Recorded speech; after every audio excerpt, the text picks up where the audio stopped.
Roule ma poule. Pascal, est-ce que tu parles le Python? On parle tous le Python maintenant. C'est Python un jour, Python toujours. Est-ce que tu peux nous expliquer ce que tu viens de me dire qu'aujourd'hui, Ouais, bien sûr. spécial intelligence artificielle, Ouais. le tsunami continue de déferler. Et est-ce que tu parles le Python, Pascal? Alors moi, je me suis remis au Python. Oui. Qu'est-ce que c'est le Python? Le Python, c'est un langage de programmation qui est pas très efficace énergétiquement, mais ça, on s'en fiche. C'est simplement un langage qui permet de dire à un ordinateur ce qu'on veut qu'il fasse. On lui dit ouvre-moi une fenêtre, fais ceci, stocke cette variable, etc. C'est ce qu'on appelle la programmation. Et il y a des tas de langages qui existent pour différentes applications. Il y a par exemple du langage machine qu'on utilise dans les microprocesseurs, ça s'appelle de l'assembleur. C'est un langage où vraiment on est proche du matériel. Et puis Python, c'est un langage beaucoup plus évolué où en fait c'est presque du pseudo-code en français ou en fait, enfin en anglais, mais avec des mots où les mots ont un sens et puis on commande comme ça ce que doit faire l'ordinateur. Donc, pourquoi on parle de Python? Pour ceux qui nous rejoignent en retard, on ne parle pas du Ouais, serpent, on parle bien de langue de programmation. ouais, 25% PYTH. du PYTHON, Ouais. 25% du code chez Google maintenant est conçu par de l'IA. On a eu la Mhm, confirmation encore cette semaine avec, il y avait une grosse conférence du New York Times et il y avait Sundar Pichai qui en parlait. mhm, Et on est un peu dans cette phase où, pour ceux qui sont sceptiques, oui, l'IA va remplacer énormément de jobs de personnes. Et puis là, l'idée aujourd'hui, c'est de donner certaines clés, de voir ce qui se fait en termes d'actualité. Il y a OpenAI qui a sorti dernière mise à jour de son LLM. Il y a aussi Gemini 2.0 de Google. Il y a Claude aussi qui a pas mal d'avance. Et puis, on est là avec Pascal pour en parler. Donc, mhm. c'est quoi la situation? Est-ce qu'on va directement sur OpenAI et puis, leur, j'ai suivi, c'est quoi le 4.0 surtout suivi le prix. 200 balles, 200 dollars par mois. C'est ce qui, c'est ce qui m'a percuté plutôt que, plutôt que les opportunités, enfin ce que tu peux faire avec, parce que c'est vrai qu'avec, Mhm. enfin moi j'ai la version payante de ChatGPT, donc je peux faire déjà plein de choses et on parlait sur plus de performance. Et enfin moi déjà j'utilise pas à 100%. Donc là avec cette version à 200 balles par mois, qu'est-ce qu'on peut faire avec en fait? Alors, il y a beaucoup. Let's unpack. Premier point, il y a un commentaire LinkedIn comment il s'appelle ce mec? Ethan Mollick, qui a écrit un très très bon bouquin, Co-Intelligence, Living and Working with AI, donc la co-intelligence, nous et l'IA. Comment est-ce qu'on pourrait faire pour vivre avec l'IA? Et ce fameux Ethan Mollick qui vient de publier un livre excellent que je recommande à tout le monde de lire pour Noël, a fait un post ce matin euh, et il dit la chose suivante, je vais le traduire en français, c'est en anglais bien sûr, mais ce qu'il dit, c'est que si aujourd'hui, les LLM, donc OpenAI, Google Gemini et tous les autres, Anthropic, Claude, etc., s'arrêtaient de progresser, il nous faudrait entre 5 et 10 années pour absorber les changements monstrueux que c'est en train d'amener au monde du tertiaire. Ça veut dire tous les business où on manipule de l'information. Et il cite notamment l'éducation, la santé, qu'est-ce qu'il disait d'autre? Enfin, le business en général, la culture. Donc, tous les domaines où en fait on manipule de l'information, ils vont être complètement bouleversés par les LLM comme ils sont aujourd'hui. D'accord? Et qu'il faudrait 5 à 10 ans pour absorber ce changement. On imagine pour la médecine, on en parlera après. Et ce qu'il termine par dire, il termine son poste en disant, et je vous confirme que cette semaine, les LLM ont à nouveau fait un immense saut en avant. Donc, ça veut dire que non seulement les LLM, comme ils étaient il y a un mois, c'était un changement majeur dans le monde développé et partout, des opportunités pour tout le monde, pour l'Afrique, je pense notamment pour les entrepreneurs, pour les gens qui n'ont pas de sous pour démarrer une entreprise, c'est plein d'opportunités, on va en parler après. Donc, non seulement c'est plein d'opportunités si d'aventure la technologie ne progressait pas, mais en plus, la technologie, elle continue de progresser. D'accord? Donc, on est dans un moment béni des dieux pour l'entrepreneuriat et la réinvention du monde. Alors, peut-être on peut commencer par parler des $200 pour OpenAI. Je ne sais pas si. On peut y aller. Moi, je voulais juste revenir sur un truc, sur le fait que ça progresse. Qu'est-ce Ouais. qui fait progresser? C'est que nous, sombres idiots, on est en train de les enrichir en les utilisant, ou est-ce que c'est Ouais. la tech derrière qui, qui progresse? Est-ce que tu peux nous expliquer en fait? Moi, ça Ouais. m'intéresse vraiment.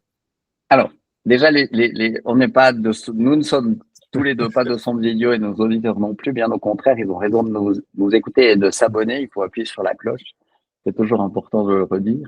Et en fait, qu'est-ce qui est en train de se passer? C'est pas qu'ils utilisent nos données pour progresser, c'est qu'en fait, ils entraînent des modèles de manière toujours plus fine. Il y a plusieurs points qu'on peut citer. Par exemple, Elon Musk, il va faire grandir de plusieurs ordres de grandeur. Il avait déjà le centre d'entraînement d'IA le plus grand du monde et il va le multiplier par plusieurs ordres de grandeur parce qu'en fait, ce sont les lois d'échelle, scalability laws. En fait, si on a plus de données pour s'entraîner et qu'on le fait mieux, en fait, ça fait des modèles qui sont meilleurs. Et maintenant, ce qui est en train de se passer, c'est que l'IA, elle est passée du monde académique, donc l'université, les HES, etc., au monde industriel. Et qu'en fait, il faut des investissements colossaux qui se chiffrent en milliards de dollars avec un matos de dingue, donc des tas de GPU, Nvidia, etc. Et Musk, cette semaine, il a justement annoncé qu'il allait faire un cluster qui était beaucoup, beaucoup plus grand. Il y met un argent incroyable. C'est parce qu'en fait, on sait que quand ça va grandir, ça fonctionnera mieux. Ça, c'est le premier point. Donc, les modèles continuent à s'affiner. Puis ils font pas que de grandir, ils sont aussi en train de se spécialiser. C'est-à-dire, tu vas avoir un plus petit modèle qui, par exemple, parle que le chinois ou un plus petit modèle qui parle que le français, etc. Donc, il y a toute une rationalité qui se met en route. On va pas continuer à utiliser des modèles immenses, mais les modèles de pointe continuent à avancer. Premier point. Deuxième point, et c'est ce que OpenAI a commencé à mettre en place avec leur modèle O1, en fait, c'est l'arrivée des agents. C'est-à-dire que dans un modèle, quand on lui pose une question, on lui dit, si on disait maintenant à ChatGPT, salut ChatGPT, moi je suis toujours très poli avec l'IA au cas où il stocke les infos et que tu sais, je conseille à tous nos auditeurs d'être extrêmement polis avec l'IA, faut pas prendre le risque, c'est le pari de Pascal. Mais ce qui se passe, c'est qu'en fait, ils introduisent en fait une chaîne de raisonnement dans ces modèles. Donc, quand on lui pose une question du type euh, quel sujet on pourrait traiter dans notre podcast bi-hebdomadaire, il va se poser une première question, une deuxième fois, il va prendre sa réponse, la faire passer dans un autre agent qui va regarder ça autrement. Et en fait, avec le modèle O1, ChatGPT maintenant arrive à répondre à la plupart des questions de niveau PhD, donc doctorat. Dans pratiquement tous les domaines, des maths, la physique, la biologie, la biochimie, la philosophie, etc., etc. Donc en fait, ça continue à progresser. Ça veut pas dire, je suis pas du tout en train de faire l'apologie de ce qui sort des LLM et de dire qu'il faut l'utiliser comme ça et qu'il n'y a rien à faire. C'est Ethan Mollick, ce prof qui est tellement brillant et qui a écrit ce super bouquin.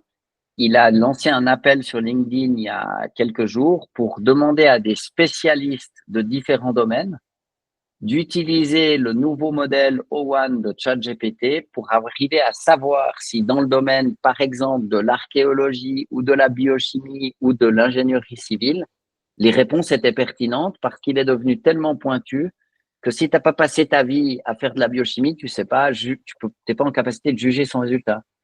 Donc, en fait, il faut maintenant être un expert d'un domaine pour pouvoir savoir si c'est bien ou pas. D'accord? Ça montre qu'en fait, ils ont beaucoup progressé. Donc les modèles progressent, c'est une bonne chose. Évidemment, Google a fait une autre annonce pour dire que Gemini 2.0 avait lui aussi progressé. Ils ont quand même gagné deux prix Nobel avec DeepMind, donc on Ouais. peut leur faire confiance, ils vont pas te laisser abattre. Donc Google progresse aussi. Il y a Anthropic avec l'investissement d'Amazon et leur modèle Claude qui progresse aussi. Bref, c'est la course à l'échalote. Tout le monde essaye d'avoir un modèle plus performant que le voisin et puis il se tire la bourre. Mais ça continue à progresser. J'aimerais revenir sur l'aspect de Google. Et c'est vrai que Mhm, c'est quelque chose qu'on a négligé pas mal de temps, en fait, avec l'excitation. Parce que c'est vrai que ce qu'on est en train de vivre, c'est quand même assez excitant et il y a tellement de choses qui se passent et cette technologie via les LLM et puis l'IA en règle générale, c'est juste mhm, incroyable. Et on parle souvent d'OpenAI et de Microsoft, un peu moins de Claude et quasiment pas dans le commun des mortels, justement, de Google et Gemini. mhm, Donc, c'est vrai que OpenAI sont un peu les first movers, mais mhm. avec toute la data que Google a, toute l'expérience, comme tu disais, ils ont 2 prix Nobel c'était quoi, maths et intelligence artificielle, qui sont sortis de DeepMind, un truc comme ça. En physique et en chimie, je crois, mais à cause de grâce à Grâce l'intelligence à artificielle. Mhm, l'intelligence artificielle. Donc, on voit qu'ils ont des cracks, ils ont énormément de financement, énormément d'argent, et puis toutes les données que OpenAI ou Microsoft n'ont pas forcément, tu vois, mhm. surtout en mode consommateur B2C où ils ont nos adresses email, ils ont enfin Ouais. tout ce qu'on utilise, plus YouTube, etc., etc. Donc, comment tu vois un peu ce combat? Parce que j'ai l'impression que ils sont pas encore vraiment sortis, ils n'ont pas encore commencé à jouer cette battle du LLM Google. Alors, oui et non, ils ont un super modèle et ils sont bons et ils se battent. C'est d'ailleurs eux qui l'ont inventé. C'est eux qui ont quand même fait la percée initiale qui a permis à OpenAI d'exister. On peut le dire comme ça. Donc, bon, ça ressemble un peu à Kodak. Le problème qu'ils ont, Google, c'est un problème de business, en fait. Google, c'est une société absolument ahurissante. Moi, je suis un immense fan. Hein. Perso, je les adore. Et en fait, tous les 3 mois, peut-être pour les auditeurs qui se rendent pas compte, mais tous les 3 mois, Google, ils font en moyenne un profit. Donc, c'est de l'argent net de 20 milliards donc, par quarter. Tous les 3 mois, 20 milliards. C'est quand même une oufrie de dingue. Ça fait beaucoup de sous. Et en fait, quelle est leur principale source de revenus? C'est la publicité. En fait, Google, c'est la plus grande agence de publicité au monde. Donc, en fait, ils placent des pubs de partout pour n'importe quoi avec un système super bien fait. Et ça les rend extrêmement riches. Donc, il faut s'imaginer que quand tu es à la tête d'une société qui fait un profit de 20 milliards par quarter, enfin, j'entends, ça roule, quoi. Il y en a pas beaucoup qui sont à cette altitude, hein. Donc, ils ont Oui. une profitabilité de ouf. Donc, en fait, du point de vue du business, tout va bien parce que les sous rentrent. Et très étrangement, en fait, leurs revenus liés à la publicité baissent pas.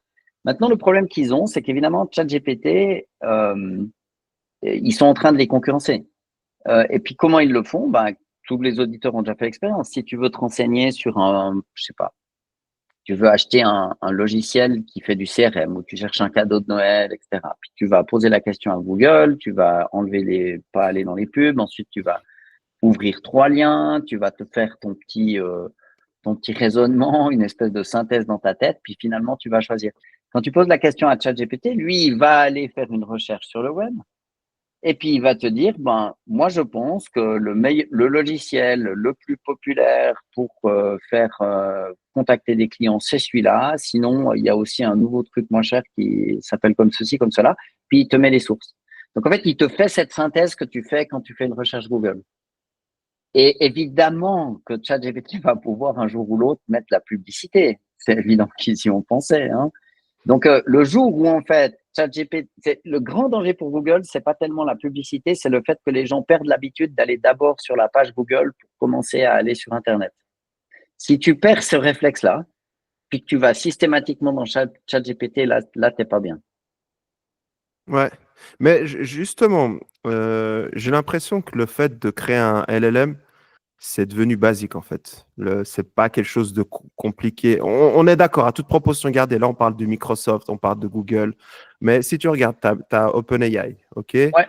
as Gemini, OpenAI avec ChatGPT, tu as Claude d'Anthropic. Mhm. Tu as, aussi récemment, je sais pas si tu as entendu cette news, mais tu as Amazon qui ont Ouais. lancé le leur, donc avec Nova. Ouais. Tu as Nvidia aussi qui a son LLM. Donc en fait, j'ai Mhm. l'impression que ça devient un peu une commodité. Il y a des LLM qui sont plus forts dans certains domaines que les autres. Et de ce que Mhm. tu me dis par rapport au search, la bataille, elle va être dans l'expérience client. Comment je vais chercher de l'information, ce que je trouve, et puis où tu passes. on va dire, où tu passes le meilleur moment, quoi. Tu vois, où c'est le plus Alors, simple. let's unpack. D'abord, les grands LLM de pointe, parce qu'un petit LLM qui marchote, ça, il y en a plein. Mais je dirais, il y en a quand même pas 36. Ils sont tous en Amérique du Nord. C'est donc OpenAI. Il y a Google qui est bon, Anthropic avec Claude, et Meta qui fait des modèles open source, heureusement. D'accord? En gros, ça, c'est les gens qui sont devant, qui dominent de la tête et des épaules. Pourquoi Et puis tu dis après, il y a plein. heureusement pour Meta? Pourquoi Heureusement tu que parles Meta du fait un open modèle source? open source, parce Pourquoi? que sinon, en fait, c'est devenu quelque chose de privé, puis on va jamais pouvoir ni les customiser, ni les approprier. Il y a beaucoup de puissance dans un modèle IA. Il y a Mais beaucoup pour de nous, puissance. gens lambda qui ne sont pas microtechniciens, pourquoi ça nous pose un problème que ça ne soit pas open source? Qu'est-ce que Parce les que gens peuvent faire avec le Lama 3.2 qu'on ne peut pas faire avec on peut ChatGPT? se l'approprier, on peut par exemple le raffiner, on pourrait dire, bon, bah, ok, viens, Younes, on prend le modèle de Meta en open source, le plus gros, le meilleur qu'ils aient, puis on va le débarrasser de tout ce qui n'est pas la langue française, parce que ce qui nous intéresse, nous, on bosse en français, c'est ça qui nous intéresse. Donc, tu peux déjà le réduire, ce qui fait que quand tu le fais tourner, en fait, c'est déjà beaucoup moins cher. Deuxièmement, peut-être qu'on va vouloir lui apprendre à parler le vaudois ou le genevois. Imaginons. En fait, une langue, c'est aussi un morceau de la civilisation. Donc, en fait, dans ces gros modèles qui sont aux États-Unis, il ne faut pas se leurrer, il y a toute une vision du monde derrière. Euh, Tous les biais dont on parle souvent, quoi. Bien sûr. Donc, si tu veux, l'open source, ça permet de s'approprier les choses, ça fait diminuer les coûts, ça augmente la sécurité, ça augmente la diversité. Ça veut dire qu'il n'y a pas un assèchement de ce qu'il conviendrait de penser. Parce que dans quelques années, les gens, ils vont demander à une IA qui a gagné la Deuxième Guerre mondiale. Et puis, en fait, c'est une question qu'on peut débattre parce qu'en fait, ça dépend si on se place du point de vue américain ou russe. Enfin, c'est pas une question en tout cas toute simple. Alors, avec un peu de chance, ça va citer les sources, ça va encourager le débat, ça va encourager l'aspect critique. Mais si tu as 4 sociétés américaines privées qui maîtrisent ça, alors là, c'est très, très mauvais. Je rappelle qu'au board d'OpenAI, il y a quand même l'ancien patron de la NSA, qui est l'agence qui s'occupe d'espionner les communications digitales. Donc, bon, peut-être que s'il est là, c'est pas uniquement pour ses qualités de manager. Donc, la vérité, c'est que c'est un outil extrêmement puissant pour le soft power. C'est d'ailleurs ce que l'Amérique a toujours super bien fait, en fait. Ils avaient Hollywood. Avant, c'était Hollywood. Maintenant, c'est plus là. Je pense que la prochaine grande poche de soft power, elle est dans les LLM parce qu'il y a une vision du monde derrière et qu'en fait, les civilisations qui veulent perdurer, ben, il faut qu'elles s'y mettent. Et Meta a fait je pense, pourtant, Dieu sait si je suis pas un fan de Facebook et qu'ils ont fait des tas de coquineries, mais je pense que Yann LeCun, qui a beaucoup fait pour que ces modèles restent open source, et puis l'engagement de Zuckerberg, ça c'est un vrai truc génial, un vrai cadeau qu'ils font au monde. Parce que ça permet en fait à toutes les nations, à toutes les civilisations, aux cultures, aux sous-cultures, même à un canton suisse, de s'approprier ce truc et de raffiner ce modèle parce qu'il est disponible. Ok, ok. Donc, pour ceux qui auraient des doutes, parce que c'est vrai qu'il y a aussi récemment Zuckerberg et sa femme, ils ont annoncé qu'ils allaient donner, je ne sais pas combien de pourcentage, mais presque 100% de leur richesse via des fondations. Puis il y a pas mal de gens qui les ont ramassés et puis qui disaient que c'était pour éviter de payer des taxes. Mais quand c'est presque 100%, là, tu n'es plus en train d'éviter des taxes. Donc, on peut imaginer il a fait pas mal de choses avec Facebook qui ne sont pas éthiquement parlant super, et puis que maintenant ils se rattrapent avec leur LLM ouvert à tout le monde. Disons, bon, le fait qu'il fasse de l'open source, c'est génialissime, c'est un grand cadeau pour l'humanité. Maintenant, On les peut essayer gens, de nous réconcilier avec lui, c'est ce que je veux dire. je suis pas sûr, je Non? suis pas certain, non, non.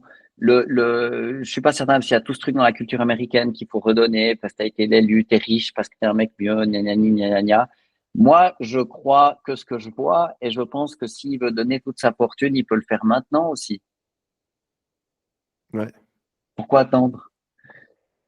je sais En pas. fait, si tu attends, tu as le beurre, l'argent du beurre et la fermière.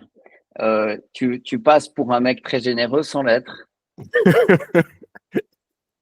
C'est possible, je sais pas. Je sais pas où il en est. C'est un peu la parenthèse, mais c'est vrai qu'il se fait taper dessus par rapport à l'aspect philanthropique, Mais quoi. toi et moi, on est open, hein, on a un compte en banque, on accepte les dons, il peut y aller demain, hein, on est ready. Hein. T'es d'accord, Younes? Nous, on prend. Et 100%. si tu veux, je vois pas l'intérêt de quelqu'un de très riche qui te dirait que dans 50 ans, en fait, il va faire une donation. Il n'y a qu'à le faire maintenant.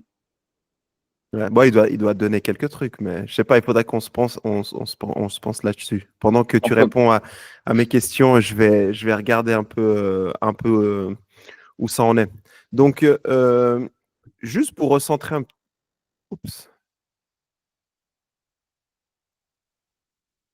T'es là, Pascal, ça a coupé. C'est pas grave, ça sera pas coupé au montage. Nous, on fait les choses uncut. On est en live.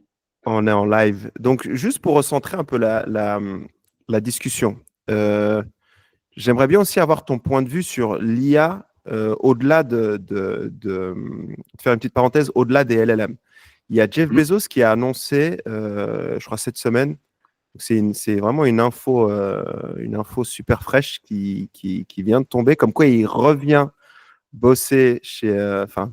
travailler chez Amazon et qu'il allait se concentrer sur l'IA. Donc, il veut absolument pas manquer ce virage. Et souvent, même moi qui n'ai pas une personne, tu vois, avec un background tech, on fait souvent cette assimilation LLM, IA est égal LLM, alors que ça va au-delà de ça. Donc, qu'est-ce que tu pourrais nous dire sur un peu les grosses news liées à l'intelligence artificielle, au-delà des LLM, et comment tu vois un petit peu l'avenir en termes de future profession, de carrière, d'employabilité? Alors, le premier point, c'est que si Jeff Bezos y retourne chez Amazon, il y a deux interprétations possibles. Peut-être qu'il dit ça de manière publique parce qu'en fait, il veut que son action d'Amazon, elle baisse pas trop parce qu'il est en train de s'acheter un yacht. C'est possible. Euh, mais plus probablement, c'est un homme extrêmement brillant et intelligent et il sait qu'en fait, ça va tout changer. Et ça, je le crois absolument. Et il se dit, bah voilà, maintenant il faut que je consacre 5 années à faire à prendre le bon virage, pas le visage, mais le bon virage avec Amazon, parce que sinon on risque de se planter. Et je pense qu'en fait, toutes les entreprises du monde, quoi qu'on fasse, enfin, on en parlera plus en détail après, c'est le big virage. Si vous n'êtes pas déjà en train d'y travailler, vous êtes en retard, il faut s'y mettre. C'est vraiment quelque chose de fondamental. C'est un tsunami. Et moi, je sens l'eau vient de se retirer, puis maintenant, il y a la vague qui arrive. Ça va être brutal. Donc, pour répondre à ta question, je pense que Jeff Bezos, il y retourne parce que c'est un homme intelligent, puis qui sait qu'en fait, il faut qu'il prenne les choses en main. Parce qu'il a le leadership, le crédit, il a fondé cette boîte, etc. Puis c'est un mec vraiment très malin.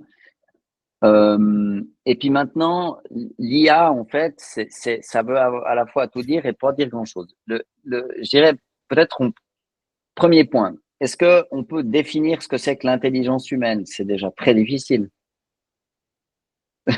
Sauf quand on rencontre quelqu'un de vraiment très con, là, on le reconnaît. C'est dur, c'est D'accord. vrai. Et il n'y a que lui qui sait qu'il est pas, il y a que lui qui sait pas. C'est le principe. Mais le truc, c'est que, en fait, l'intelligence, c'est quelque chose d'éthéré, de difficile à saisir. Alors, il y a une chose qui fonctionne assez bien. Il y a un talk de Lex Fridman avec un des spécialistes de la quantification de l'intelligence qui en parle pendant 3 heures. Donc, je ne veux pas m'étendre là-dessus, mais c'est trouvable sur YouTube. Le truc, c'est que définir ce que c'est que l'intelligence humaine, c'est déjà très, très, très tricky. D'accord? Euh, Faire des liens, bref, c'est vraiment compliqué. Donc, on sait par contre plus ou moins comment la mesurer avec ce qu'on appelle le QI. Et pour donner une idée de l'importance de la mesure de l'intelligence, dans l'armée américaine, qui est un truc très opérationnel, il faut des soldats, on fait des opérations, machin, on te donne un fusil. Ils te prennent pas si tu as moins que, je sais plus, 80 QI. Je sais plus exactement où est la limite, mais en gros, ils ont fixé une limite inférieur. Puis ils ont dit, ben, si tu n'arrives pas à faire le test comme ça, en fait, on ne te prend pas parce qu'on va rien réussir à t'apprendre. Tu vois? Alors, si tu donnes un fusil à quelqu'un puis qu'il part du faux côté, c'est très ennuyeux, ça va pas. Alors, si tu penses qu'il y a une chance qu'il apprenne, ça va. Tu vois? Même si c'est long. Mais ça veut quand même dire que le niveau d'intelligence, puis tout le monde en a déjà fait l'expérience. Il y a des gens qui sont plus impressionnants que d'autres, il y a des formes d'intelligence qui sont différentes. Il y a l'intelligence kinesthésique, le corps, il y a différentes sensibilités. Mais grosso modo, à grosse maille, si on dit qu'en fait, il y a effectivement une différence dans ce domaine-là, euh, on peut aussi commencer à l'évaluer pour les ordinateurs. Puis ça, c'est quelque chose qui a commencé il y a très très longtemps. Ça a été fait dans les universités.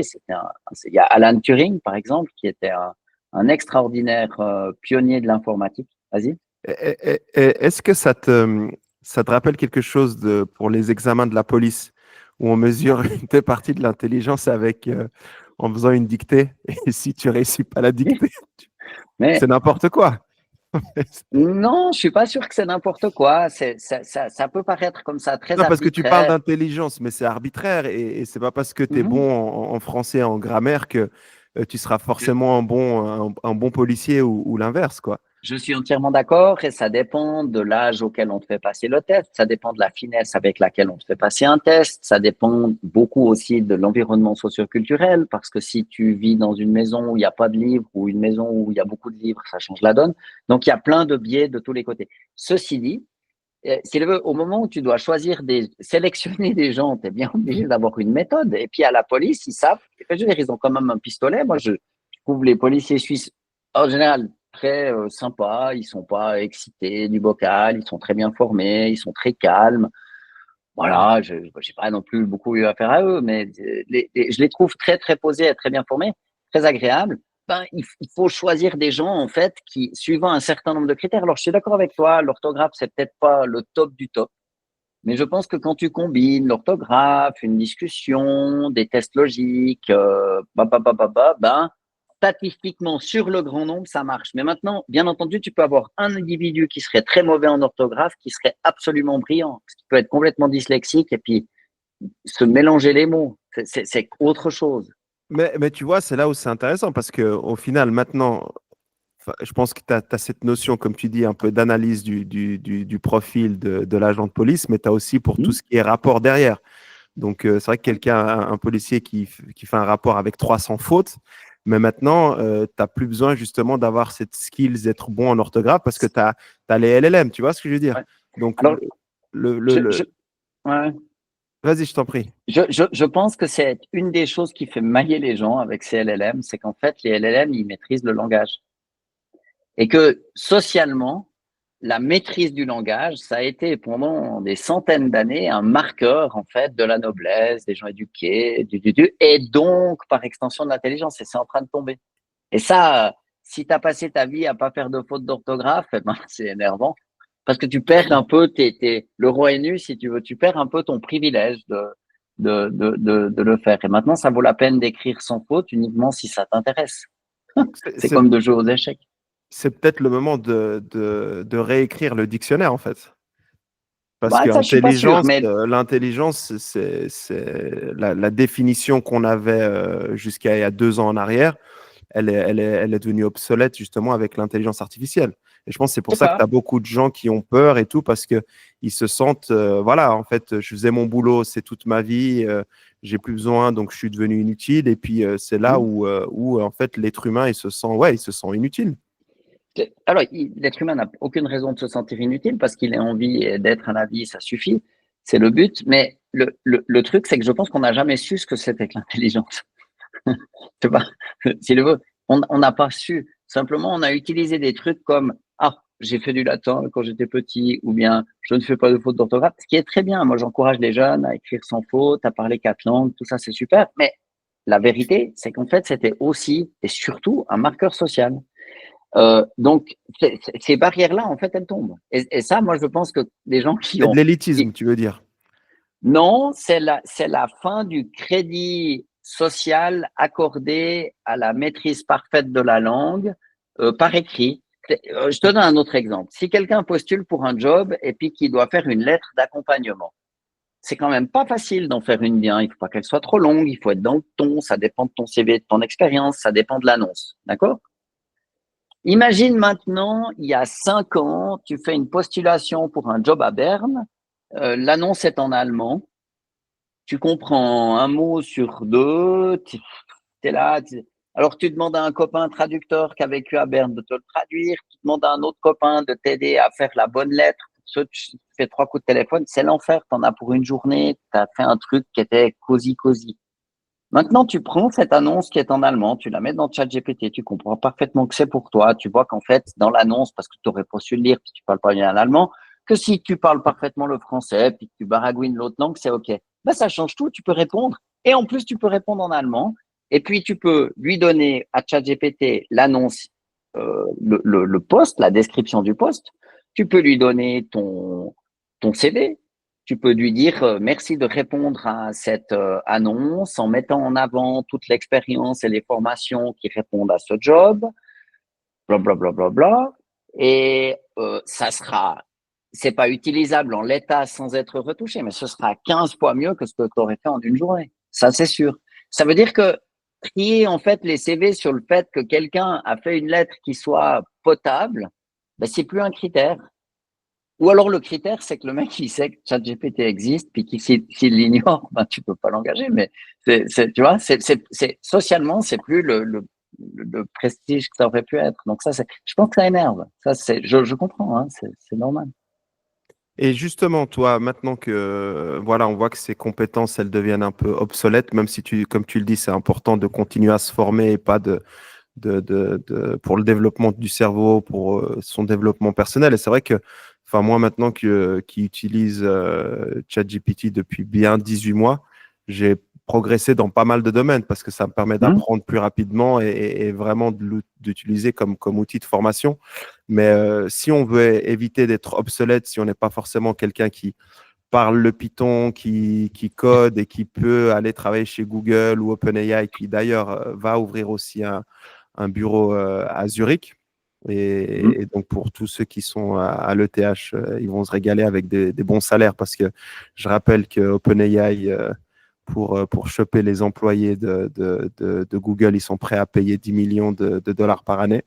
Donc, pour ceux qui ne sont pas justement dans ces peut-être 2 ou 3% de la population, qu'est-ce qu'on fait en fait? Est-ce qu'on repart sur du manuel? Est-ce qu'on serre les dents? Non, alors, je pense, pour les gens qui n'ont pas utilisé ChatGPT, c'est gratos, faites-vous un compte, utilisez Claude, ChatGPT, tout, Gemini, c'est égal. Utilisez-les au quotidien, en fait. Mettez-vous dedans. Utiliser pour faire quoi? Pour donner un peu Whatever. plus de pratique. Ce que vous faites, Tu commencerais par quoi, euh, toi? faites des recherches Internet. Si vous devez faire une postulation, pimpez votre lettre avec ça. Apprenez à les utiliser. Faites-le pour des loisirs. S'il y a des choses qui vous intéressent particulièrement, je sais pas, si on a des fanatiques de l'histoire de l'art, euh, précolombienne, ben, essayez de voir si en fait ChatGPT il peut vous donner des commentaires intéressants. Pour les poètes fans de haïku japonais, ben, essayer de faire des poèmes avec ChatGPT. Pour les ingénieurs, pour l'utiliser pour plein de choses, les comptables aussi. Il n'y a pas besoin d'avoir un but particulier. Tout le monde a au moins un intérêt, une passion, fait une recherche Internet, etc. Pour avoir une occupation quelconque, qu'elle soit personnelle ou professionnelle. Et puis, vous commencez à utiliser ces outils. Et puis la deuxième, donc utiliser parce que sinon vous pouvez pas comprendre. Et il n'y a pas besoin de savoir le Python, c'est égal. Ça aide évidemment si on parle Python, on peut mieux comprendre en fait ce qui se cache derrière. Mais le fait de les utiliser, c'est la toute première clé. Et donc il faut s'auto-former. Parce que ça, si vous trouvez un emploi, ça vous permettra de mieux comprendre comment l'utiliser, comment ça vous pouvez faire des gains d'efficience. Puis la deuxième chose, c'est de prendre un abonnement à YouTube pour en fait apprendre. Parce que si tu veux, je pense que ça vaut toujours la peine de savoir bien orthographier un texte, de savoir le rédiger, d'apprendre à penser, d'apprendre à articuler ses arguments dans sa tête par écrit ou par oral. C'est absolument utile, c'est pas devenu inutile, c'est simplement plus le marqueur différenciant pour sélectionner quelqu'un. Parce que si tout le monde peut faire une bonne lettre de postulation, c'est plus la qualité de la lettre qui change. Ouais, et en plus, ce que je trouve super intéressant, ce que tu dis, c'est de ne pas perdre ses compétences parce que, et notamment dans la dernière release de Google Search, il disait que Google détecte tout ce qui a été généré par de l'intelligence artificielle et justement pour pas avoir du contenu qui n'est pas pensé par un humain, qui est juste, tu vois, enfin, qui est vraiment trop d'abondance dans le contenu, bah, eux, ils vont sélectionner le meilleur contenu et celui qui est rédigé par l'humain pour éviter justement, tu vois, que tout le monde rédige tout et n'importe quoi et puis que tu te retrouves avec du search avec 48 millions de pages parce que c'est devenu facile de créer du contenu. Donc, je pense qu'il y a aussi cet aspect où continuer à cultiver ses compétences, et ben, ça va te permettre de te démarquer de ce qui est fait par une IA. Ouais, il faut développer son esprit critique. Ça, c'est très, très important parce que ça va prendre du temps jusqu'à ce que l'IA ait un esprit critique. Ça, c'est important. Il faut apprendre à penser, en fait. Il faut apprendre à trier les informations. Par exemple, vous pouvez écouter n'importe quelle source sur YouTube sur un sujet quelconque, puis vous dites, bon, ben voilà, de cet auteur ou de cette parole, en fait, je retiens ceci, cela. Par contre, ça me plaît moins, je laisse de côté, je me fais une espèce d'écosystème sain. Je vais faire une analogie avec la nourriture. En fait, si tu manges au McDo tous les matins, tous les midis et tous les soirs, ça va pas. Donc, en fait, il faut apprendre à se nourrir, la nourriture, hein, manger les 3 fois par jour, etc. Pour quelque chose d'équilibré et de sain. Mais il faut aussi faire ça avec les informations qu'on ingère. On doit être le propre gardien de son temple, de son écosystème de informationnel, je dirais. Et il faut avoir peur de rien, comme avec la nourriture. Si on n'aime pas si on n'est pas allergique, bien sûr, mais si on n'aime pas les crevettes, c'est bien de goûter les crevettes, mais on a le droit de dire, ah non, moi, les crevettes, c'est pas mon truc. C'est égal. C'est pas qu'il faille aimer les crevettes ou les avocats ou les cornettes au beurre, mais ça vaut la peine, en fait, de goûter à la diversité du monde, de s'y intéresser et puis de savoir, en fait, de repérer, en fait, ce qui nous plaît ou pas. Les opinions, c'est un peu comme les costumes, il faut les essayer. Donc, en fait, c'est bien, il faut pas avoir peur de ce qu'on dit, il faut pouvoir se confronter à l'idée des autres. Il y a rien de mieux. Moi, je suis absolument pour la liberté de parole, mais je suis aussi pour qu'en fait, on n'est pas fragile au point que si quelqu'un n'est pas d'accord avec nous, on s'écroule et on se dissout comme un morceau de sucre dans un café. Au contraire, en fait, on peut débattre, on peut dire, écoute, j'ai pas bien compris, là, je suis pas tout à fait d'accord avec toi, etc., etc. Ça, c'est OK. Donc, en fait, il faut développer des armes cognitives pour savoir se renseigner. Ça, pour moi, c'est YouTube. Sur YouTube, il y a le cours de psychiatrie de Harvard. Donc, en fait, c'est là, c'est gratos. Il y a tous les cours de MIT. Tu peux apprendre à coder en Python. Tu peux tout. Il y a tout. Mais il faut parler anglais. Apprenez l'anglais. Ça, c'est une bonne idée. Même si les LLM, ils font des traductions. Et puis, il faut développer un esprit critique. J'aimerais revenir sur l'esprit critique. Et ça, c'est super important. Il y a une news qui est tombée récemment comme quoi l'EPFL, donc l'École Polytechnique Fédérale de Lausanne, a fait une étude qui met en lumière le pouvoir de persuasion des grands modèles de langage comme ChatGPT. Lorsqu'ils disposent d'informations personnelles sur l'interlocuteur, les résultats montrent que ces modèles peuvent adapter leur argument de manière plus efficace qu'un humain pour influencer les opinions. Bah, ils ont passé le test de Turing. C'est ça que ça veut dire. Ça veut dire qu'en fait, si je ne sais rien de toi, c'est difficile de te convaincre. Mais si j'en apprends c'est comme ça qu'ils font à la CIA.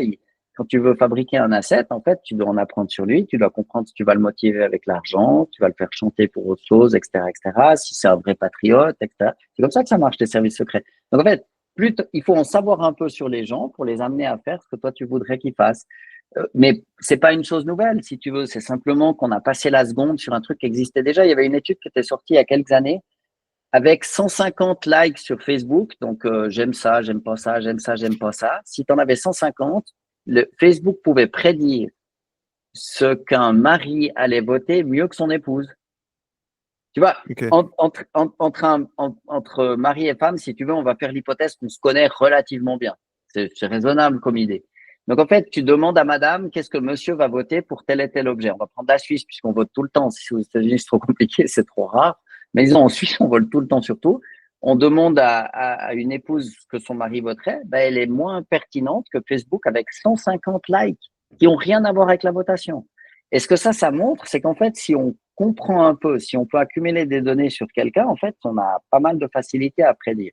Ce que l'IA rajoute, c'est qu'en fait, elle peut en plus écrire un argumentaire qui va utiliser le bon vocabulaire, les bons champs sémantiques, les bons arguments pour convaincre Pascal, Younes, Jacqueline, Corinne, Josiane, etc. C'est en temps réel, en fonction de ce que tu as absorbé comme information. Donc, c'est simplement un outil qui devient un peu plus puissant, mais je ne crois pas du tout que ça change la donne, si tu veux.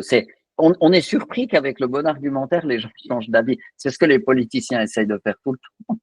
Ouais, c'est ce qui est flippant, ce que tu dis, c'est que au final, ils ont énormément d'informations sur nous et que comme Ouais. les LLM, ils sont développés hors d'Europe ou ils sont tous développés aux États-Unis et qu'il y a déjà Mhm. un biais et que il peut y avoir une idéologie qui est différente et que sur chaque, tu vois, en comparaison avec Google Search, bah, tu vas taper des mots-clés, ça va te Mhm. ramener sur des articles. Là, ça veut dire que le ChatGPT, bah, il te tailor une réponse vraiment basée Mais sur ce que tu attends. Donc, il y a quand même cette différence où d'un côté, c'est beaucoup plus factuel et de l'autre, d'un côté, tu as une c'est pas influence vrai. avec un LLM. C'est pas vrai. C'est l'influence augmente, mais Google, ils peuvent piper les résultats de recherche aussi. Il y a des tas de gens qui ont montré ça. Si en fait, Dans du Google Search, quand tu cherches ouais, un truc. oui, bien sûr. C'est- et ils le font tailored parce que c'est toi, parce que c'est moi, parce qu'on a tel historique. Ils l'ont fait pendant la campagne américaine, en fait, en fonction de qui ils présentent telle et telle news.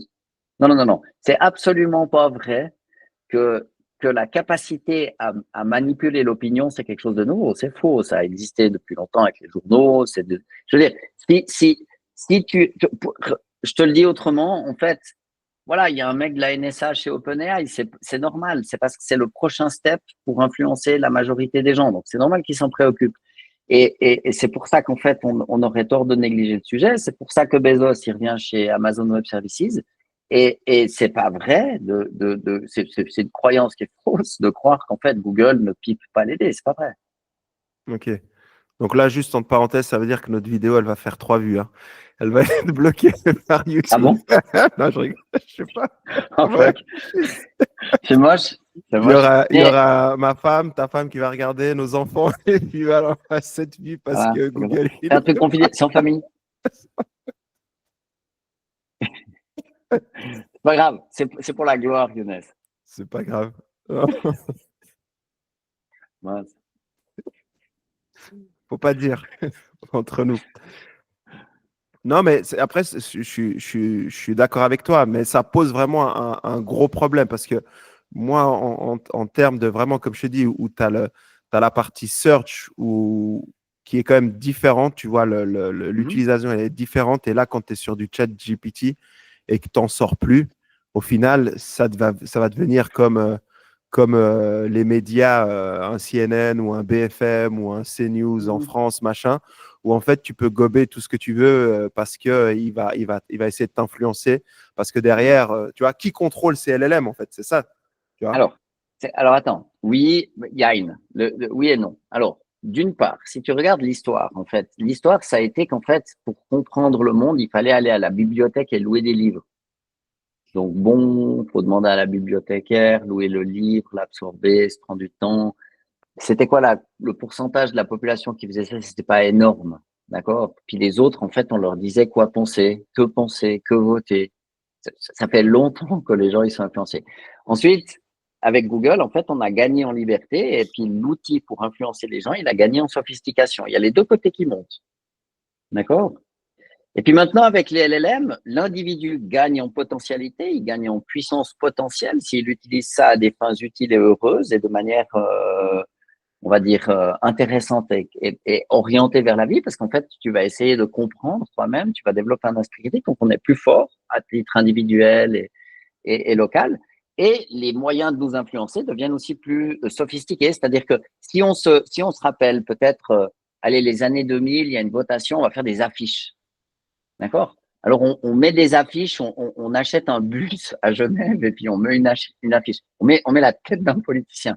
Mais c'est quoi d'autre que influencer les gens? Parce que tu as vu cette tête déjà 136 fois sur le bus, tu te souviens plus d'eux, tu te dis, ah, une bonne tête, machin, je vais voter pour lui.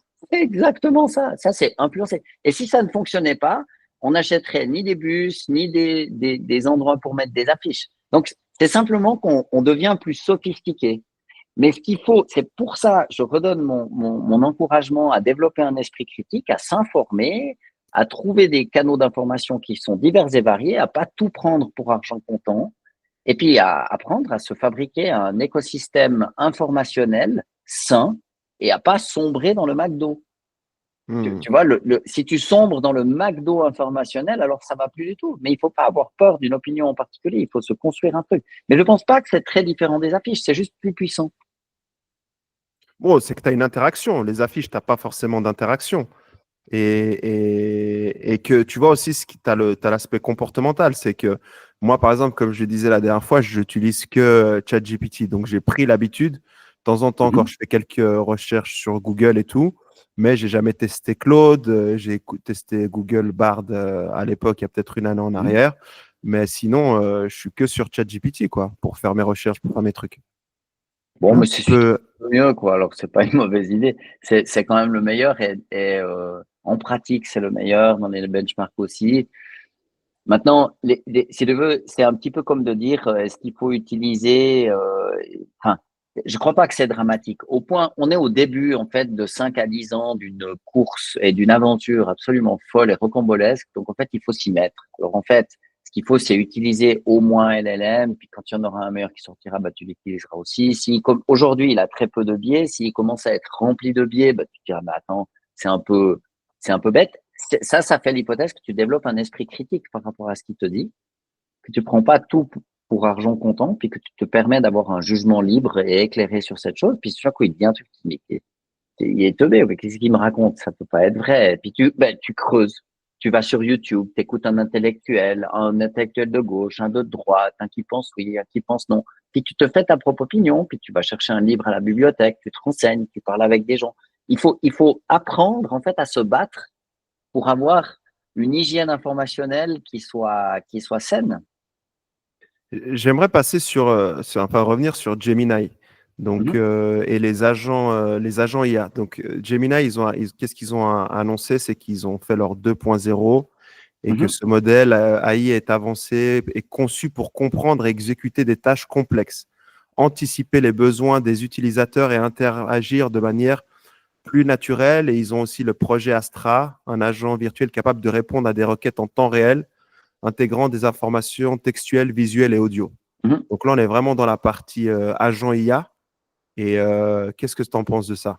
Je sais Alors, que tu es un on n'est grand fan. pas encore dans la partie agent. Disons ce que Google a d'un peu plus fort que ChatGPT, à mon sens, c'est qu'en fait, il y a ce qu'on appelle la multimodalité.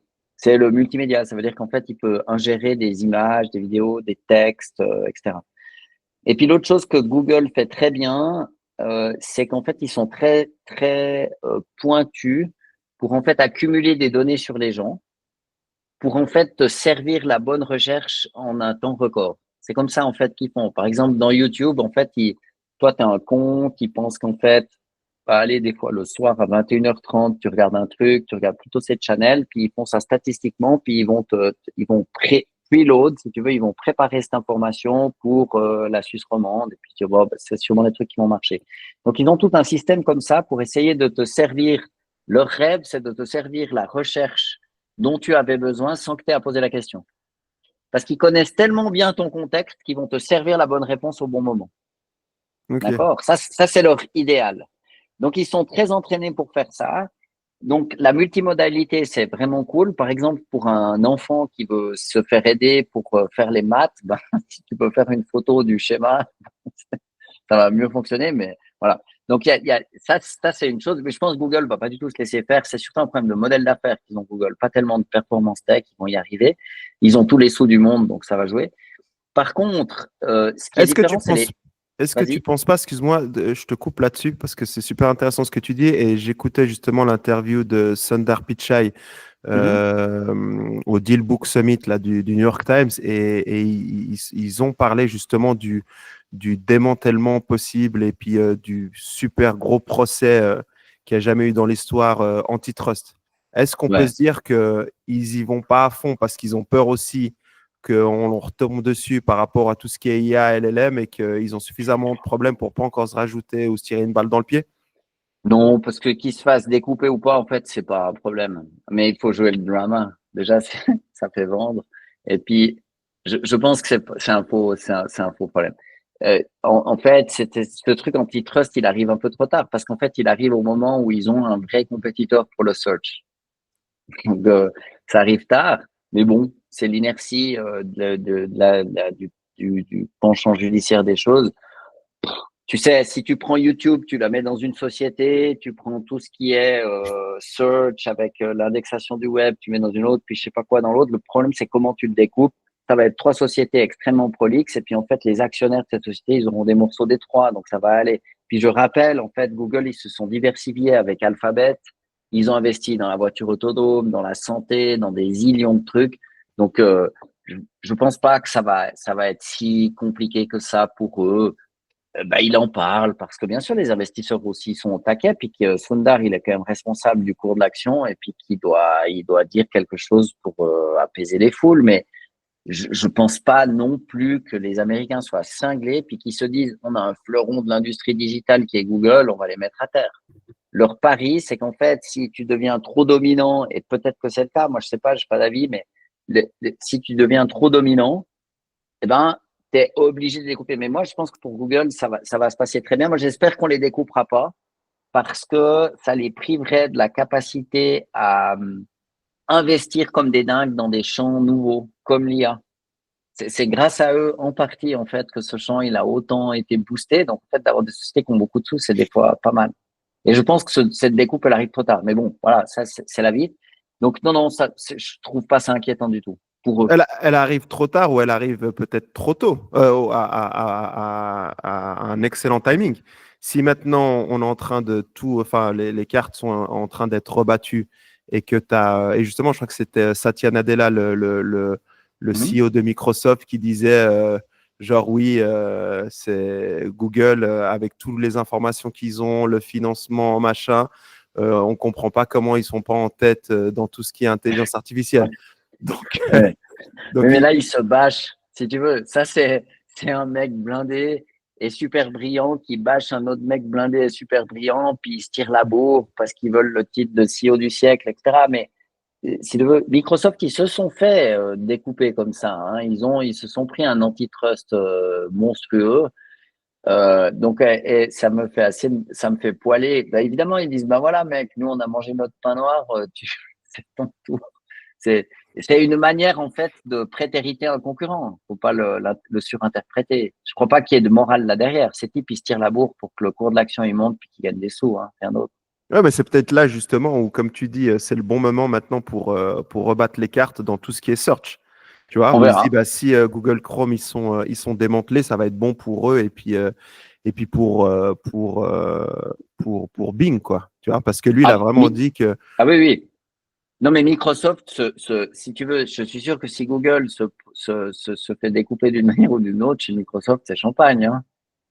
Ah bah ouais, parce que Ah eux, ouais, ça c'est sûr. ils vont intégrer OpenAI et ChatGPT et peut-être Mhm. ça se rappellera Bing, sachant que je crois que OpenAI, ils ont racheté chat.com aussi, un truc comme Mhm. ça, Ouais. tu vois. Donc, Et ça va être un rebranding compliqué, hein, parce que ChatGPT, en fait, c'est devenu un mot du dictionnaire.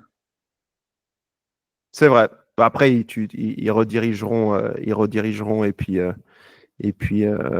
ouais, donc ouais, enfin, pour en revenir là-dessus, je pense que c'est le début d'une guéguerre qui va être assez intéressante. Mhm. Et, mais je ne sais pas quelle va être l'issue. Et puis, voir si dedans aussi, tu as Amazon qui va pouvoir se frayer une place. Ou peut-être aussi, est-ce que toi, tu te dis que Amazon ou Claude ou ChatGPT ou Gemini, on va les utiliser de manière complémentaire parce qu'il y en a un qui sera meilleur que l'autre dans certains aspects? Ou est-ce que tu te dis, bah, il y a forcément un qui va percer, puis ça va devenir le prochain Google si ce n'est pas Google qui reste Ouais, en alors, tête? alors il y a plusieurs points qu'on peut faire. En fait, si tu regardes en fait quelles sont les sociétés les plus grandes du Standard & Poor's ou du Nasdaq, en fait, tu vois que leur temps de vie il est en train de diminuer. Avant, elle durait 50 ans, maintenant c'est un peu moins, ça diminue. Donc en fait, c'est possible que l'entreprise s'appelle autrement, mais en fait, pour nous, qu'est-ce que ça change? Pas grand-chose. Ce qui est important, c'est qu'il y ait une diversité, puis surtout qu'il y ait des modèles open source. Ça, je le redis, je pense que c'est stratégiquement important.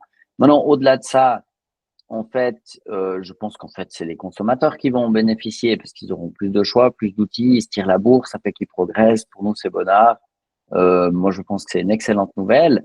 Le grand défi, c'est pas du tout en fait que les sociétés tech restent en vie. Elles sont bientôt plus riches que des États. Donc, c'est infâme à quel point. Si je quand tu es à Ouais. cette altitude-là, c'est comme un avion qui a un moteur qui tombe en panne, ben, il a le temps de se refaire parce qu'il est tellement haut. Donc, je pense que ça va aller pour eux. Je ne me fais pas trop de soucis. Je pense que là où il faut être beaucoup plus attentif, c'est la manière dont on déploie cette intelligence qu'on qualifie d'artificielle, mais qu'on pourrait aussi qualifier de alien. Ça veut dire elle vient pas de chez nous, c'est-à-dire elle vient pas de là, mais elle tourne dans un ordinateur. Et puis, elle va complètement bouleverser le monde du traitement de l'information.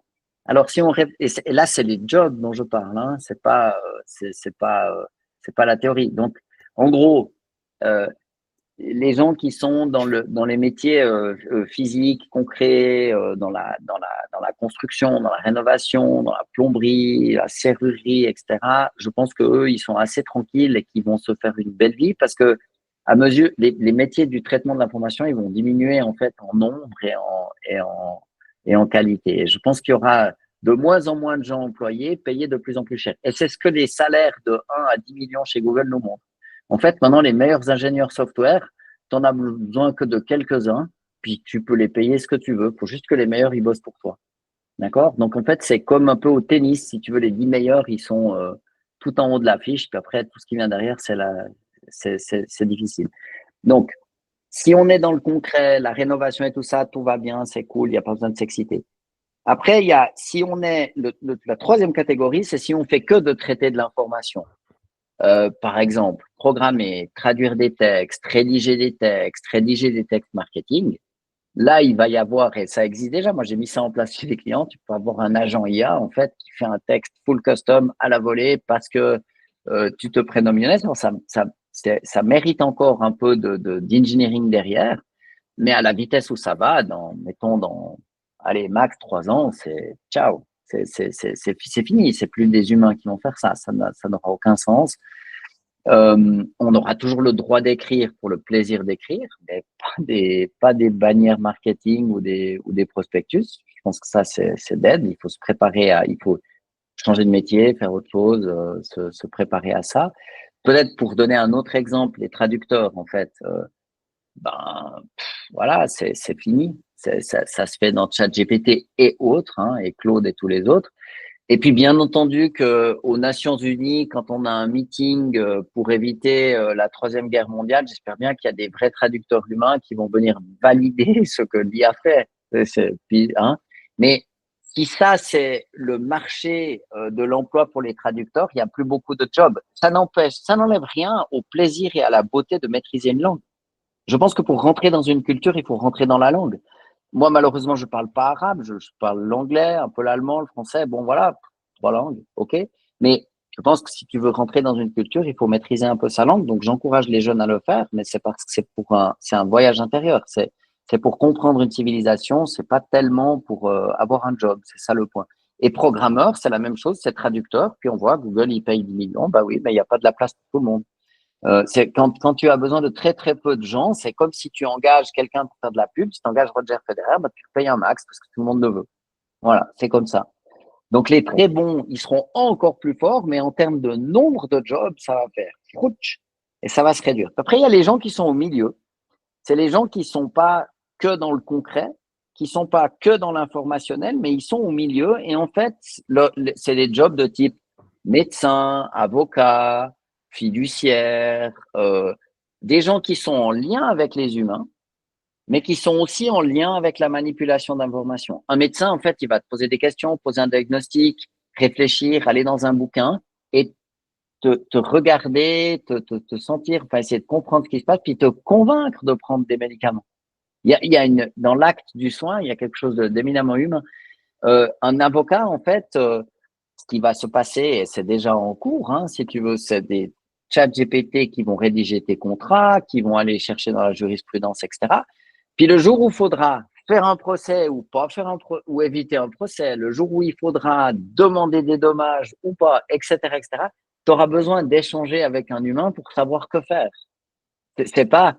On va pas avoir une conversation émotionnelle avec ChatGPT pour prendre la décision de faire un procès ou pas. Là, il faut parler avec quelqu'un qui est de l'expérience. Donc, médecin, avocat, comptable, c'est un peu la même chose. Si un jour quelqu'un te dit, bon, bah, Younes, les comptes vont pas, etc., c'est au-delà des chiffres. Il faut que quelqu'un te conseille pour prendre les bonnes décisions. Est-ce que tu dois diminuer tes expenses, tes coûts? Est-ce que tu dois trouver de nouvelles sources de revenus? Est-ce que le problème, c'est la facturation parce que tu n'envoies pas assez les factures, etc., etc. Mais si tu veux, ChatGPT, il va faire une analyse analytique pertinente, sûre, mais ça ne veut pas dire qu'il va réussir à te convaincre aussi facilement. Et toi, pour passer à travers ce chemin émotionnel, tu auras besoin de t'appuyer sur quelqu'un.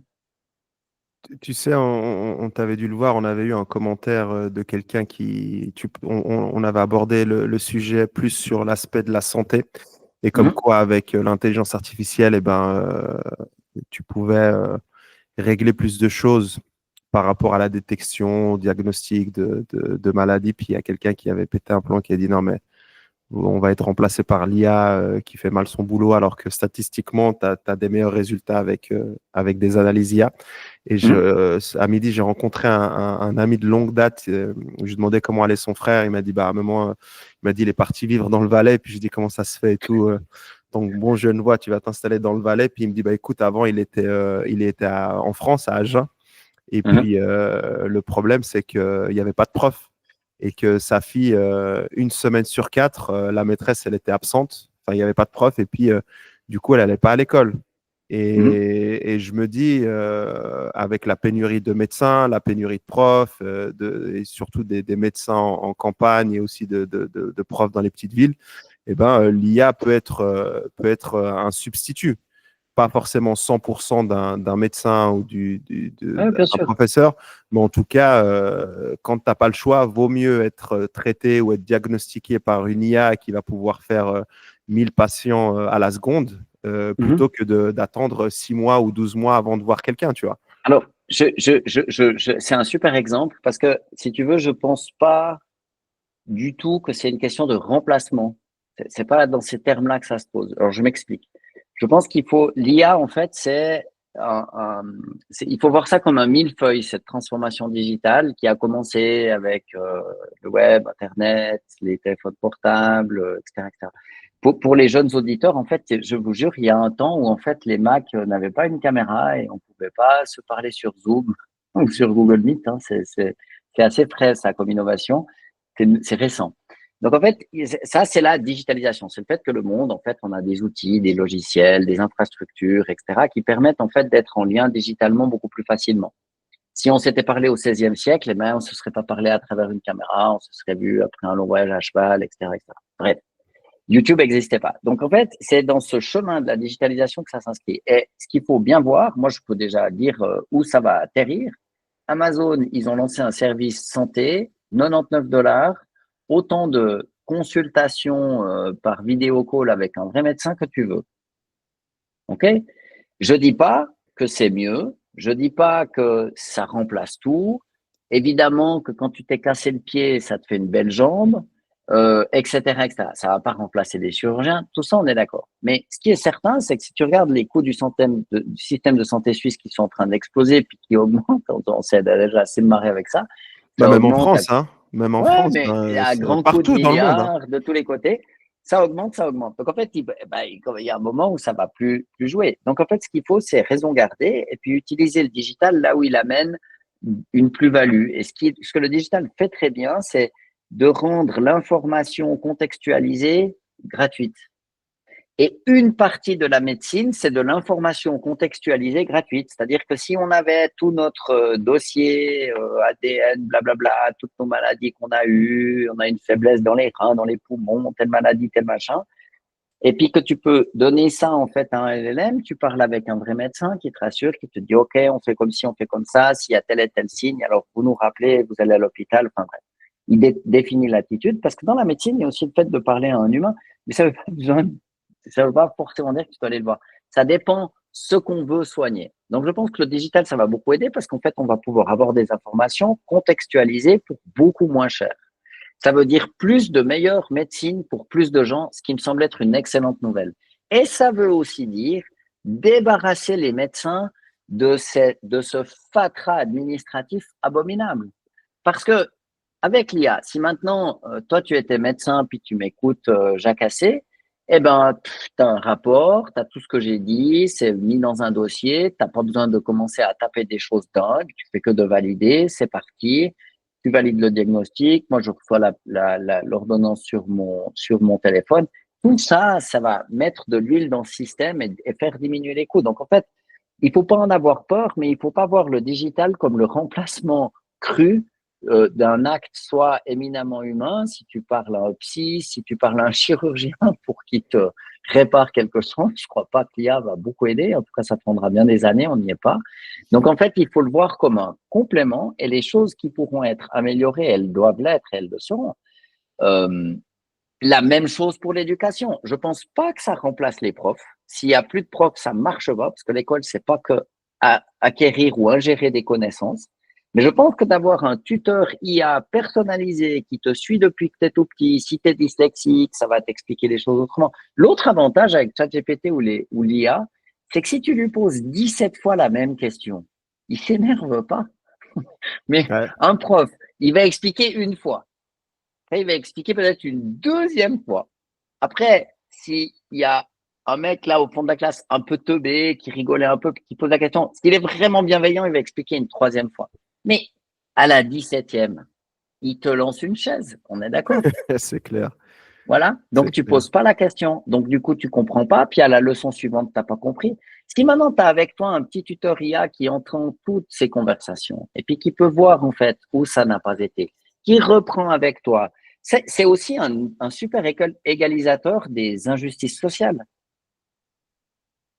D'accord? Si tu dois apprendre l'allemand, si papa et maman parlent parfaitement l'allemand, bah, ils vont t'aider à prononcer ça, à apprendre ces mots, puis ils vont surtout te dire, tu sais, Jean-Pierre, c'est très important que tu parles l'allemand. Donc, ils vont t'encourager. Donc, ça, c'est les élites qui se reproduisent. Avec un tutoriel, tout ça, c'est d'aide, hein, parce que tu vas avoir un truc beaucoup plus efficace qui va faire la chimie, la biochimie, l'allemand, le latin, les maths, tout ce que tu veux, puis qui va s'adapter à toi. C'est quand même génial, mais ça ne veut pas dire que ça remplace l'école, ni les professeurs.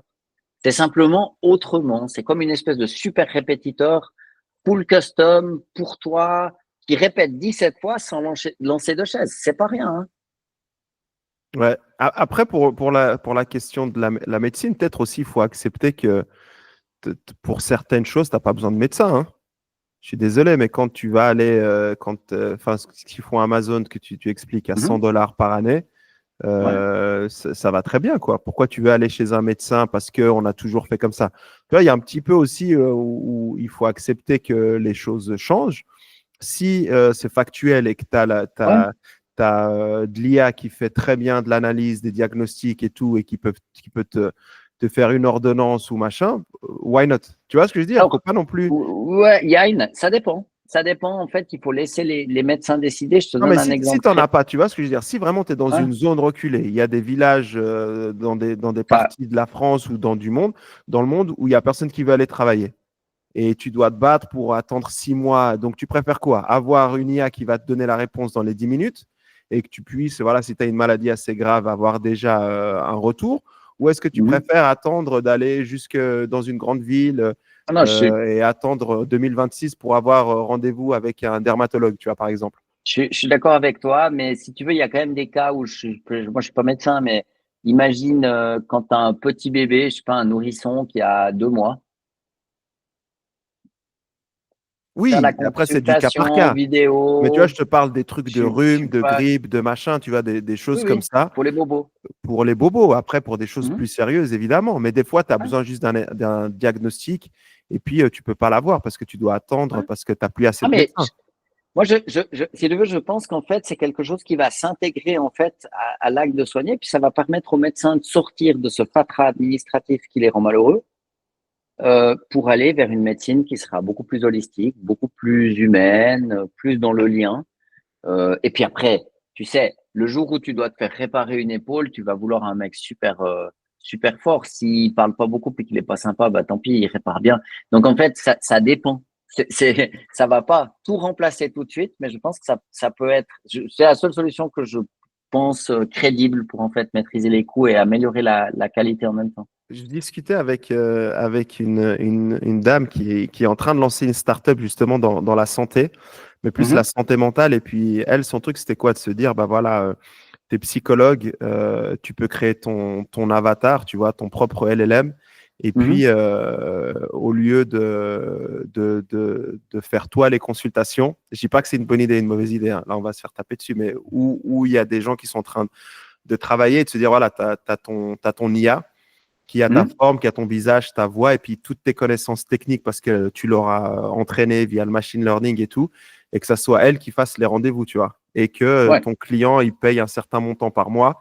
Et puis, s'il veut discuter pendant 2 heures avec l'IA, avec la psy fictive ou le psy fictif, eh ben, il le fait. Et tu as des startups qui sont en train de bosser dans cette direction, en fait.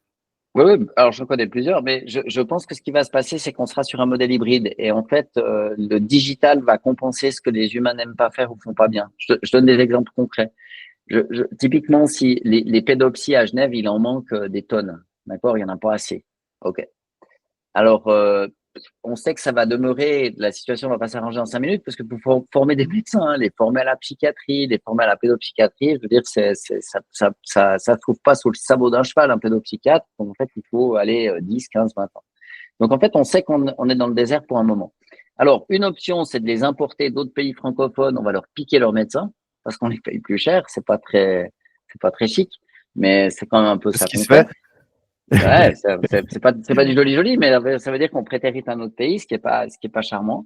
Et puis, une autre manière de le voir, c'est en fait, t'as toujours ce rapport entre le soignant et le soigné. Donc, en fait, voilà, tu les vois.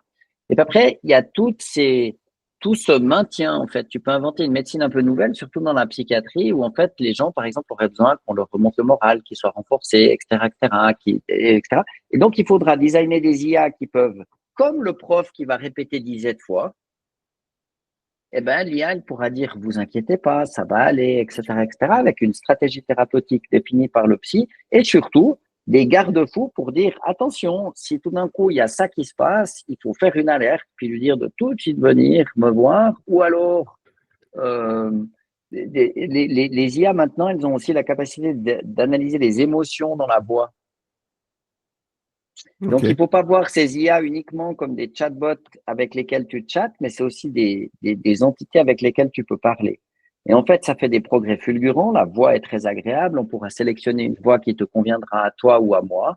Et puis, si on a la capacité de détecter, en fait, au moins en partie, ce que les humains font, mais les ordi sont pas mal non plus là-dessus, un peu l'état émotionnel du patient ou du client, je sais pas comment il faut l'appeler, on peut peut-être découvrir des signes d'alerte, on peut voir qu'en fait, il a son rythme cardiaque augmente parce qu'il a une montre connectée, etc., etc. Puis on pourra l'aider de manière plus efficace parce qu'on pourra commencer à distinguer un peu les moments clés où en fait, il faut qu'en fait, il y ait des humains qui interviennent. D'accord? Donc, je pense qu'en fait, ça va, c'est tout le fatras administratif. C'est déjà, on libère les médecins de ça. Déjà, imaginons, hein? Mm. Et déjà, on les libère de ça, parce qu'en fait, c'est fait, c'est très bien fait par une machine. Bah, c'est que bonnard, ils auront plus de temps, une plus belle vie, ils seront plus sympas, etc., etc. C'est pas toujours facile la vie de médecin, donc c'est bien pour eux. Et c'est bien pour les patients, parce qu'en fait, tu as intérêt que ton médecin, il ait la pêche et qu'il soit en forme. Tu veux pas qu'il soit effondré. Donc, je pense que c'est une bonne nouvelle, mais il faut s'adresser en fait au gap du système, il faut essayer de l'améliorer. Et typiquement pour un soutien psychiatrique ou psychologique, un truc à répéter 117 fois, moi je pense pas que les humains tiennent. C'est pas pour rien que les consultes elles durent pas plus qu'1 heure. C'est parce qu'au bout d'un moment c'est chiant, hein? Ouais, c'est compliqué, non? C'est vrai que quand tu as plusieurs patients dans la journée, c'est assez compliqué pour un humain. Et c'est là où justement on arrive sur la partie de régulation, où pour moi, de ce dont on est en train de parler, c'est encore trop tôt pour réguler l'aspect technologique de l'IA. On sera plus dans l'application, mais le problème, c'est que si on commence à réguler dès maintenant et ce qu'on aime bien faire en Europe, eh ben, on peut se priver de pas mal de choses, justement, sur des points où on a des shortages, tu vois. Ouais, alors il faut pas le voir forcément comme ça. Moi, je le verrais plutôt comme une course. En fait, je pense que l'Europe, c'est mort parce qu'ils ont déjà régulé et que ça met un pistolet sur la tête de tous les entrepreneurs qui utilisent l'IA. Donc, en fait, ça ne veut pas dire qu'il va Ils n'ont pas y pas encore avoir régulé, mais on peut dire ils ont empêché. Non, non, non, ils l'ont quand même déjà pas mal fait. On peut faire une émission là-dessus, mais je pense que c'est déjà mort parce qu'en fait, tous les entrepreneurs dignes de ce nom, ils vont incorporer une société aux États-Unis pour être sûr de pas mourir. Voilà. Ça, Si on regarde en fait d'ailleurs sur les 30 dernières années, la taille du business généré aux États-Unis, c'est gros comme ça, puis en Europe, c'est comme ça. On a eu Spotify, bon voilà, il y en a deux, trois, mais on a eu les miettes. Et là, je pense qu'en fait, on s'est tiré dans le pied, que le coup est déjà parti et que c'est trop tard. Maintenant, pour la santé, spécifiquement en Suisse, c'est encore presque pire, hein. Là, on a surrégulé, on n'arrive pas à mettre en place le DEP, c'est d'une complexité dingue. Et je pense que ça va mener à un truc très simple, c'est qu'on aura bientôt des solutions américaines. Voilà, c'est tout. Des solutions dans quel sens tu dis? Par rapport Ouais, à la santé que ou ce soit les solutions de la santé digitale ou de l'IA appliquée à la santé, ce qu'on aura très certainement pas, je veux dire 80-20 Pareto, la grosse majorité, ce seront des solutions américaines ou chinoises. Ce sera Huawei ou Apple et ChatGPT. C'est ça qui va se passer. C'est-à-dire que cette espèce d'idée qu'on va réguler, ce qu'il faut, ce que l'Europe n'a pas compris, mais c'est maintenant trop tard, c'est il fallait pas réguler l'utilisation de l'IA, ce qu'il fallait, c'est encourager l'émergence de géants industriels. Eh ben, ils sont déjà tous aux États-Unis, puisque le business, il est là, la création de valeur, elle est là. C'est pas dans les universités que c'est en train de se jouer, c'est parti. C'est dans l'esprit. D'ailleurs, on dit volontiers que Zurich, c'est maintenant la capitale de l'IA en Suisse, parce qu'il y a Google, OpenAI, Amazon Web Services. Tous les grands industriels, ils se sont mis à Zurich. Donc, bah voilà, c'est to the point. Donc, je pense que les solutions de e-health, en fait, elles seront pas développées ici. On rêve quand on croit ça. Et puis, on va réguler ce que au bout d'un moment, notre choix, ce sera, est-ce qu'on prend ça ou on fait sans? c'est ça en fait, c'est ça, Ouais. c'est que comme ils vont pas laisser forcément ces solutions rentrer parce qu'il y aura un peu tous ces lobbies qui vont t'empêcher de faire Apple Health ou Amazon, donc on Ouais. va être en retard sur des choses qui potentiellement amélioreraient la santé.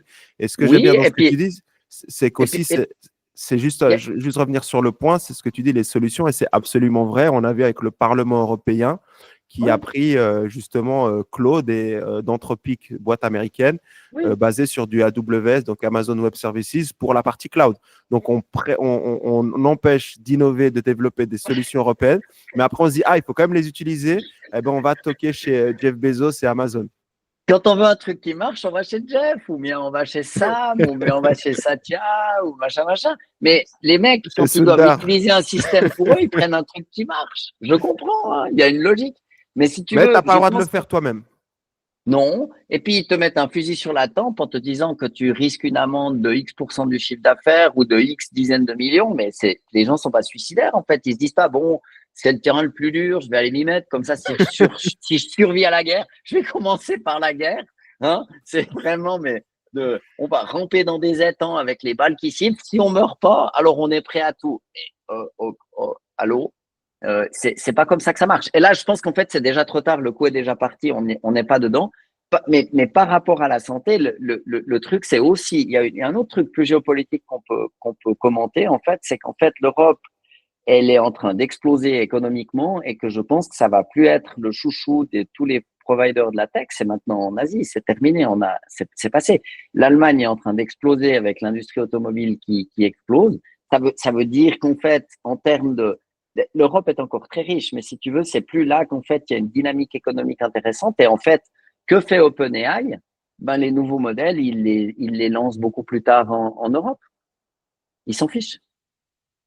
Ouais. Et en plus, ça s'amplifie avec le facteur que les médias sont en train de changer, justement, et qu'avec les Mhm. plateformes X.com, l'information est beaucoup plus libérée, en fait. C'est qu'avant, on Mhm. pourrait avoir juste un discours et pas dire que c'est la merde en Europe, que tout va bien et tout. Et maintenant, tu as les faits en temps réel et Ouais, tout. Et c'est les gens, ça. ils commencent à voir les erreurs politiques qui ont été Mhm. faites. Et on en parlait encore de Lagarde qui a annoncé oui, il faut négocier avec Trump, il faut éviter d'essayer de le punir ou autre. Donc, les gens sont C'est une pas bêtes. dinguerie.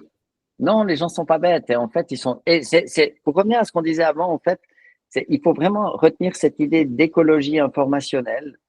Comme on tente toutes et tous de se nourrir le mieux possible et le plus sainement et de manière variée, diversifiée et adaptée à nos besoins. Eh ben, en fait, avec l'IA, l'information générale, en fait, faire la même chose. En fait, il faut devenir robuste, résilient. Il faut apprendre à se débrouiller, à se faire une opinion. Il ne faut pas rester enfermé dans sa petite chambre de résonance. Il faut s'ouvrir au monde, il faut découvrir, apprendre. Le monde n'a jamais été aussi fertile. Et pour les entrepreneurs, la période est extraordinaire parce que les business sont en train d'être malaxés, mis sans dessus-dessous de tous les côtés. Donc, tout ce qui est informationnel, c'est génial. Ceux qui veulent investir dans de la rénovation de bâtiments, c'est cool parce qu'ils vont pas se faire disrupter dans l'IA. Il va y avoir des entrepreneurs de partout. C'est la fête, c'est champagne là. Il faut y aller. Le moment a jamais été aussi bien, c'est sûr. Je pense qu'on finira là-dessus. Il y a Eric Schmidt qui en a parlé aussi dans une super interview pour ceux qui parlent anglais de Diary of CEO. Jeff Bezos aussi en a parlé que c'est un temps super excitant. Ils sont tous milliardaires, c'est vrai, mais il y a quand même des opportunités. Il faut le voir vraiment comme une nouvelle page qui se tourne et puis tester des trucs. Hein. Je pense qu'il ne faut pas avoir peur. Il faut un peu redéfinir la notion d'intelligence, redéfinir la notion de business et puis comment voir l'être humain. Mais on est loin d'être remplacé par l'IA parce que notre vie ne se résume pas à faire des tâches administratives ou des tâches business. On a quand même un peu plus de spiritualité, on va quand même un peu plus loin. Enfin, moi, c'est comme ça que je vois les choses. Je suis pas quelqu'un de... Je parle pas Python, je suis pas un techie. Donc, je suis vraiment une personne lambda et je vois vraiment plutôt ça comme une opportunité justement de faire mieux et puis tester des nouvelles choses. On finit Je là-dessus, suis Pascal. entièrement d'accord avec Je te toi. donne le Merci mot de la pour vos fin. commentaires. Ben, je pense qu'il faut pas avoir peur. C'est une période de changement. Ça veut pas dire que le changement, c'est pas dramatique. C'est quelque chose de bien intéressant. Puis peut-être 2 commentaires pour conclure. Le premier, c'est que quand les choses changent, en fait, ce qu'il faut, c'est ne pas rester statique. Un excellent film avec Brad Pitt, tu sais, où il y a les zombies, là, cette maladie. Ah, Je me souviens je pas. sais plus comment ça s'appelle. C'est un film catastrophe où il y a un truc, tout le monde devient zombie, etc. Brad Pitt, excellent, super film. Et en fait, il dit, il faut écouter les commentaires de Brad Pitt. Là, on doit avoir confiance. Il dit dans ce film extraordinaire que ce sont les gens qui sont en mouvement qui survivent. Et je pense que là, ça s'applique.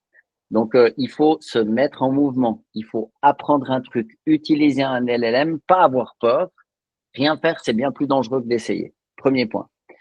Et le deuxième point, c'est que quand le monde est en train de se réajuster, en fait, c'est pas perdu pour tout le monde. Et je prends l'exemple des échecs, le jeu d'échecs. En fait, les échecs, Kasparov, il a perdu contre un ordinateur qui avait été fabriqué par IBM Big Blue. Ça fait déjà des années et des années. Il n'y a plus aucun humain qui peut battre un ordinateur aux échecs. C'est dead, dead, dead. On a perdu, perdu, perdu. Et c'est pas grave. Le jeu d'échecs n'a jamais été aussi stimulant qu'aujourd'hui. J'encourage tout le monde à aller sur YouTube. Vous tapez Chess Game 13 Gukesh Ding. Ça a eu lieu aujourd'hui. C'est à pleurer tellement c'est émouvant parce que la grosse nouvelle du jour, c'est que le nouveau championnat du monde d'échecs, il est indien. Il a 18 ans, c'est un génie des échecs. Il est absolument extraordinaire. Il est d'une humilité et d'un charisme extraordinaire. Il pleurait après cette victoire. Il a gagné contre un jeune homme qui s'appelle Ding Liren, qui est d'origine chinoise, qui avait gagné le précédent, qui est un type absolument extraordinaire, qui s'est effondré. Et pourquoi le jeu d'échecs est devenu aussi stimulant et intéressant, c'est que maintenant, les commentateurs, qui sont tous des grands maîtres, ils ont un ordinateur qui montre en fait si le coup il est gagnant ou pas. Et allez écouter cette vidéo, vous les entendrez hurler. Ils disent « Oh my God, s'il fait ça, il va perdre. Mon Dieu, mon Dieu. » C'est plein d'émotions. Et en fait, ce qui s'est passé avec le jeu d'échecs, c'est que les ordinateurs ont gagné et ça n'a jamais été aussi sympa. Donc, c'est pas la fin du monde. Je te remercie, Pascal. À très bientôt. Ciao, Ciao, ciao. Younes.